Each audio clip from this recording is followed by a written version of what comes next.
समझ में नहीं आया।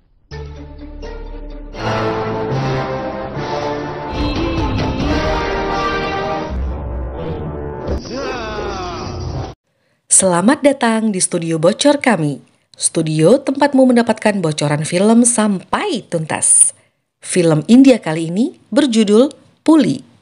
Film India bergenre fantasi dan juga adventure ini diperankan oleh Vijay sebagai Maruderan, Sri Devi sebagai Ratu Yavana Rani, Shruti Hassan sebagai Pavasmani, dan Hansika Motwani sebagai Putri Mantagini.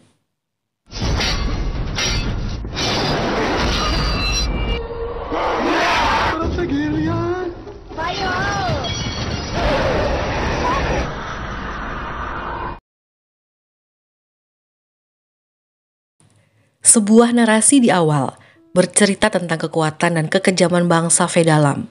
Bahkan mereka tak segan membunuh banyak orang. Ini adalah adegan di mana Maruderan kecil mengatakan dia takut dengan Vedalam. Dan ayahnya bercerita, dulu Panglima Vedalam lah yang memotong lengannya. Dan ini adalah saat salah satu penduduk memohon supaya anak perempuannya tidak diculik. Ia rela memberikan apa saja. Maruderan kecil tiba-tiba melemparkan batu pada prajurit tersebut. Sang kakak berusaha melindunginya. Dia mengaku bahwa dialah pelakunya. Dan ia langsung dibunuh di tempat. Kakak Maruderan mengorbankan dirinya. Setelah beberapa tahun lamanya terlewati, suatu hari penagih uang pajak datang ke desa mereka. Dan Maruderan muncul. Maruderan dewasa menghampirinya. Entah bagaimana, mereka malah kejar-kejaran. Maruderan berhasil membuat penagih pajak tersebut kewalahan menghadapi ulahnya dengan caranya yang unik. Pavasmali yang tadinya harus belajar di luar desanya, sekarang akhirnya dia pulang kembali ke kampung halaman. Warga desa bersiap menyambutnya. Saat perjalanan Maruderan kembali setelah menjemput Pavasmali, mereka dicegat oleh kelompok dari warga Vedalam. Maruderan mencoba berani melawan mereka.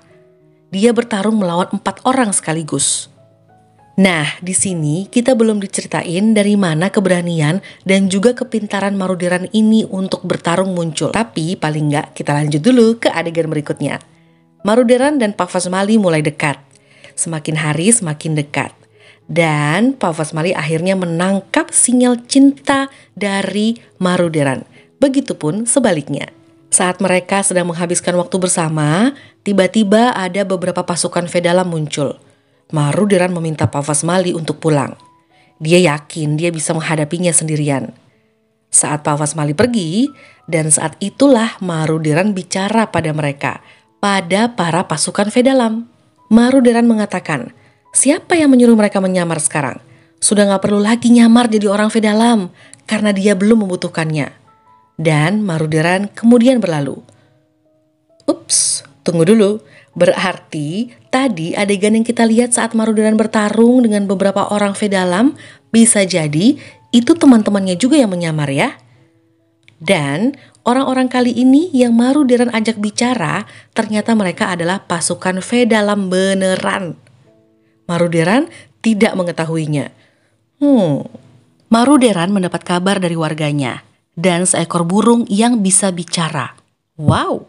Si burung juga mengatakan bahwa desanya diserang oleh orang-orang dari Vedalam. Aduh, menurutmu itu burung apa ya?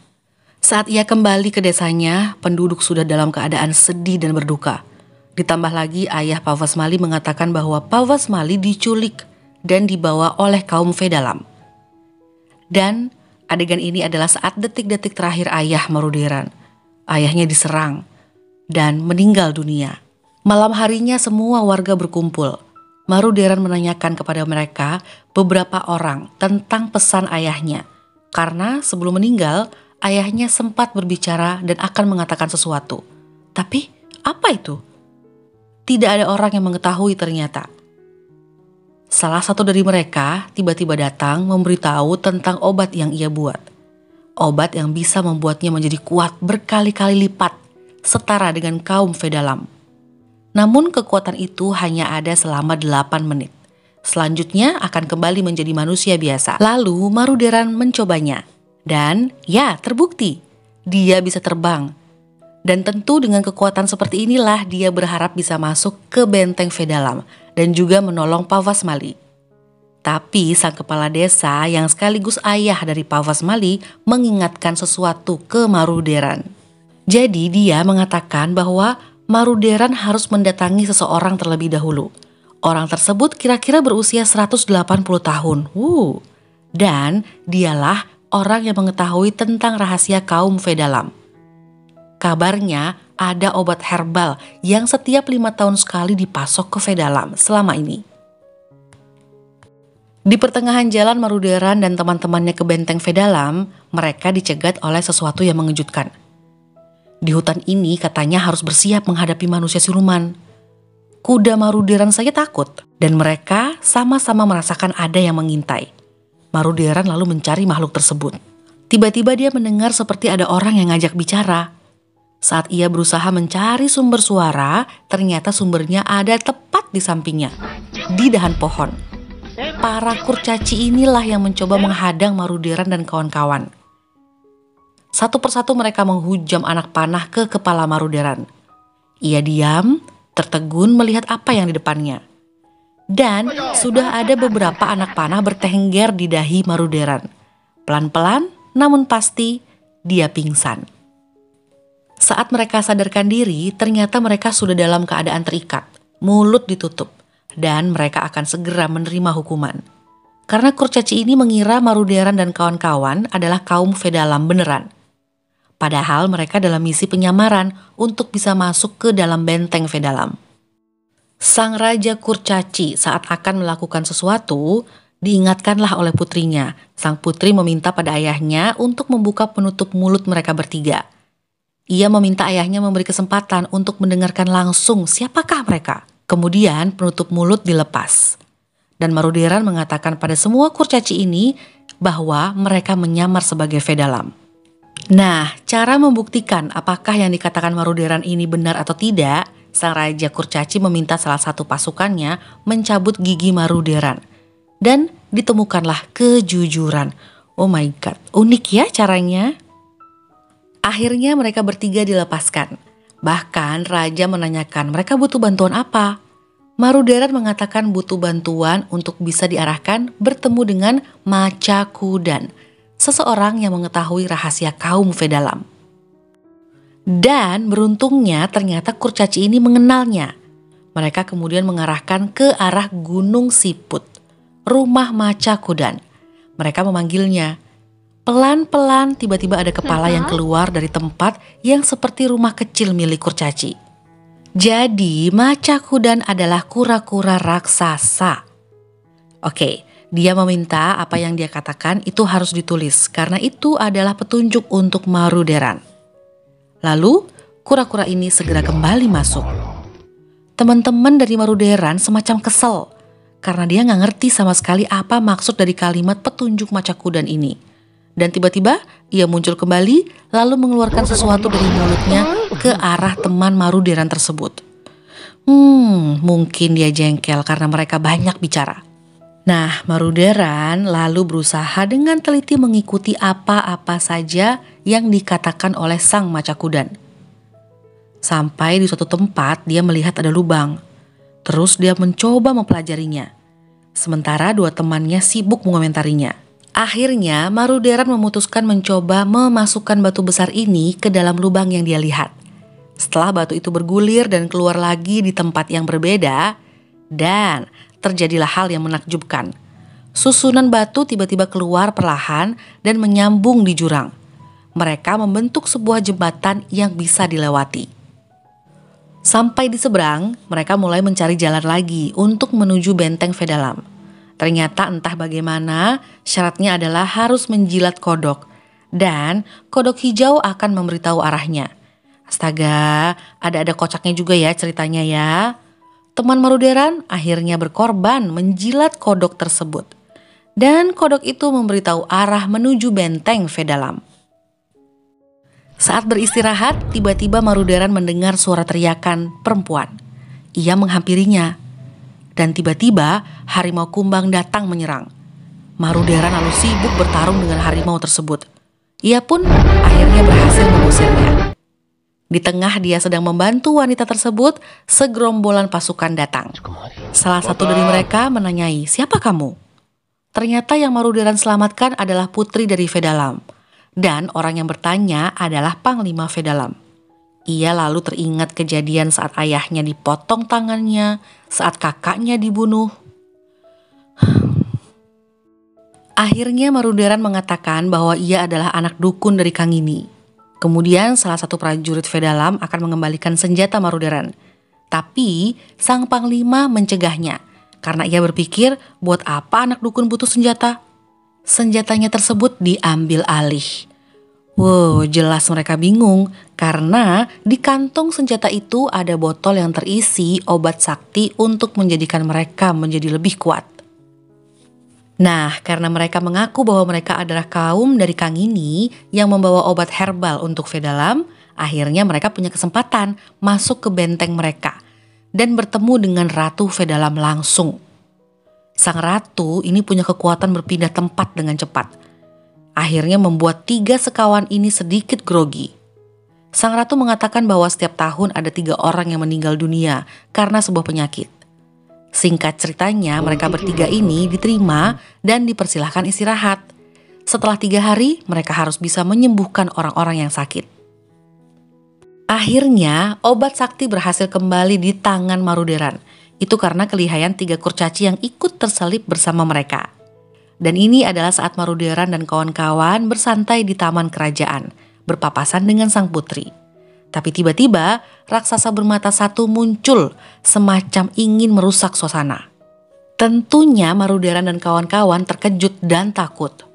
Dia sok berani aja, dia hanya mencoba berani menghadang dengan tangannya, menghadang Mamuzian. Mamuzian nama raksasa tersebut. Dan entah bagaimana, hanya dengan cara itu sang raksasa ternyata menurut, lalu pergi.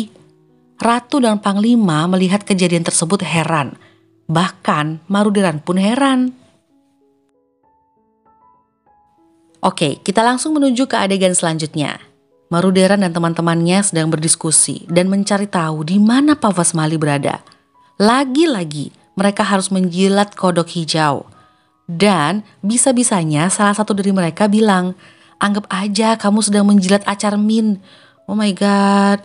Dan cara ini berhasil menunjukkan di mana tempat Pavasmali disembunyikan. Maruderan akhirnya minum obat saktinya yang hanya berdurasi 8 menit ini. Dia terbang dan merayap ke atas untuk mencari Pavasmali. Dan akhirnya ia menemukan. Ia berjanji akan menyelamatkannya. Saat keluar dari tempat Pavasmali, salah satu penjaga melihat. Jadilah dia tertangkap dan mulailah dicurigai oleh sang panglima dan juga ratu. Karena efek obat saktinya juga sudah hilang, kekuatannya pun hilang. Dan dia dianggap bukan orang Vedalam. Keesokan harinya, Maruderan diuji di depan seluruh penduduk dan seisi kerajaan. Dia diuji untuk bertarung dengan kaum Vedalam berbadan besar. Karena Maruderan sudah siap dengan obat saktinya, walaupun dia hampir jatuh ke sebuah jebakan, tapi dia bisa mengendalikannya dan mengalahkan lawannya. Tapi Maruderan tidak membunuh lawannya. Sang panglima lah yang tiba-tiba melempar pisau ke leher lawan Maruderan. Karena masih penasaran dan karena nggak terima, sang panglima menantang Maruderan untuk masuk ke tabung api. Jadi, kalau orang Vedalam asli, pasti dia tahan api tersebut. Tapi kalau bukan, pasti akan tewas. Saat-saat menegangkan. Burung yang biasanya bersama Maruderan berusaha menolongnya. Dia melemparkan botol obat sakti ke arah Maruderan. Tapi botol itu malah ditangkap oleh Panglima dan dibuang. Aduh, tapi tenang, Maruderan ini membayangkan perjuangan ayahnya dan juga kakaknya dan semua yang sudah meninggal karena ulah kaum Vedalam. Dengan tekad bulatnya, dia masuk ke tabung tersebut dan lolos. Sang putri ikut bahagia. Karena kejadian itu, sang ratu memutuskan sepihak dia akan menikahkan putrinya dengan Maruderan. Adegan ini adalah saat Maruderan dan teman-temannya, Kodangi dan juga Sama, lagi ngobrol. Mereka semua terheran-heran. Kenapa ya Maruderan bisa nggak mati pas masuk ke tabung api? Tiba-tiba, Suran, sang burung, ngasih kabar bahwa dukun kerajaan ingin bertemu dengan Maruderan secara rahasia. Disinilah Maruderan akhirnya tahu siapa dia sebenarnya. Ternyata dia adalah kaum Vedalam dan punya kekuatan yang lebih dari yang lain. Itulah kenapa sedari kecil dia disuruh makan sebuah daun yang ternyata daun itu adalah untuk mengontrol kekuatannya yang sangat besar. Oke, singkat ceritanya nih ya, Maruderan itu ternyata keturunan yang terpandang. Ayah ibunya dibunuh oleh sang panglima. Terus dia diselamatkan oleh Suran yang sekarang dikutuk menjadi burung. Sang panglima memberi sihir pada Ratu Vedalam. Ia menjadikan ratu menjadi jahat dan harus selalu membuat ritual yang mengambil banyak nyawa untuk membuat dirinya makin kuat. Nah, mereka akhirnya mendatangi sang raksasa mata satu. Lagi-lagi raksasa ini tunduk di depan Maruderan. Lalu dia mengungkapkan kenapa dia tunduk. Karena dia bisa melihat masa lampau kehidupan orang tersebut. Ia melihat bahwa Maruderan adalah keturunan dari rajanya. Kita lanjut ke adegan di mana Maruderan berusaha bertarung dengan para prajurit dari Panglima. Sudah bisa ditebak kan, mereka semua kalah. Dan saatnya mereka 1 lawan 1 antara Panglima dan Maruderan. Mereka sama-sama punya kekuatan dan kehebatan yang wow. Saat Panglima tersungkur dan hampir ditusuk oleh Maruderan, Panglima lalu memohon untuk tidak dibunuh, apalagi dia memegang kunci sang ratu. Jika dia menghancurkan cincin sang ratu, maka ratu akan menjadi sangat ganas. Maruderan kemudian menusuk Panglima, dan Panglima dengan segera menghancurkan cincin ratu. Meskipun setelah itu sang Panglima tewas. Maruderan dibantu oleh sang putri menuju ke menara untuk meyakinkan ibunya. Sang ratu yang sibuk melakukan ritual akan membunuh Pavasmali. Tiba-tiba tangan sang ratu memanjang untuk mengambil pedang. Inilah saat ratu dan Maruderan saling bertarung. Para kurcaci, Alpha, Beta, dan Gamma berusaha membuka kunci rantai dari Pavasmali. Saat ia lepas, saat itu juga Maruderan berhasil merebut tongkat sang ratu. Dia ingat apa yang dikatakan dukun kerajaan tersebut. Kalau dia mematahkan tongkat tersebut, maka kekuatan jahat ratu akan hilang. Bertepatan saat gerhana terjadi, Maruderan mematahkan tongkat tersebut. Ratu berteriak. Saat sang ratu sadar, dia merasa sangat bersalah. Dia ingin bunuh diri. Putri dan juga Maruderan berhasil mencegahnya dan meminta sang ratu untuk tetap hidup dan menyadari bahwa sebenarnya dia jahat karena di bawah pengaruh sihir. Adegan terakhir di film ini adalah penobatan Maruderan menjadi raja. Dan ratu yang mukanya udah gak jahat lagi berusaha memperbaiki segalanya. Film Puli selesai. Wah, jadi film yang mengandung unsur dongeng ini seru juga loh ya. Jadi waktu santaimu itu bisa diisi nonton film berjudul Puli, oke? Ya udahlah ya. Thank you yang udah nonton sampai habis. Sampai ketemu di bocoran film berikutnya. Stay healthy. Dah.